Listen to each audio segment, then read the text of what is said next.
Sasa kuna maneno yanayoenea tunayapata kwenye mitandao ya kijamii, baadhi ya wanasiasa wanayazungumza na wanaharakati mbalimbali kwamba kuna maandamano ya fujo yameandaliwa ya kukwamisha uchaguzi huu wa tarehe 29.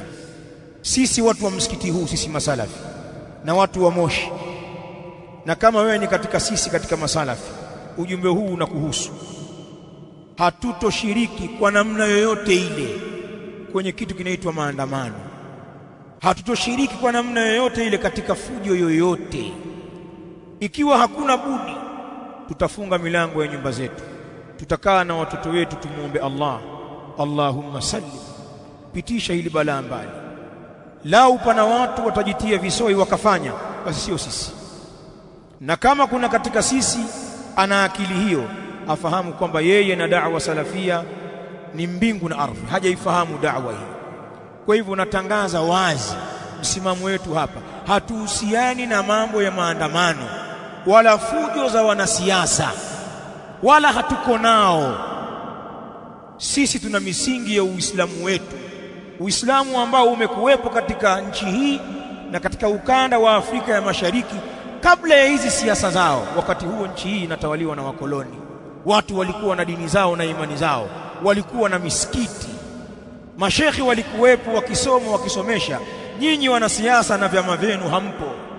Misingi ile ile tutaisimamia, potelea mbali. Wacha mtuone wajinga kwamba labda tuna njaa. Haya ndio tafsiri ya baadhi ya watu ambao ni waroho, wakizungumza hivi Waislamu, Waswahili watu wa njaa hawa ni watu kupewa michele tu wakatulia. Bora mtu tafsiri hivyo, na kweli tuna njaa. Na mnaona hata miradi yetu inapokwenda kinjanja, hatuna msaada wote na wala hatuwaombi.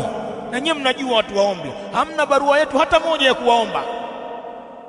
Lakini huu taratibu tulionao wa kumwabudu Mola wetu, kusoma dini yetu, tukatulia katika misikiti, tukafanya mambo yetu, tukawa na utulivu sisi na watoto wetu, kwetu hali hii ni bora, kwa kuwa ndiyo iliyolinganiwa na dini yetu. Na tunaona ustawi wetu ni mkubwa katika hali hii, kwa sababu sisi Waislamu maisha yetu ni akhira. Hapa tunapita njia.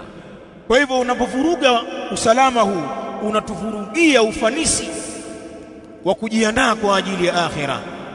Maisha ya dunia ni maisha ya mchezo na upuuzi, na watu kupukazana vijiti katika maslahi.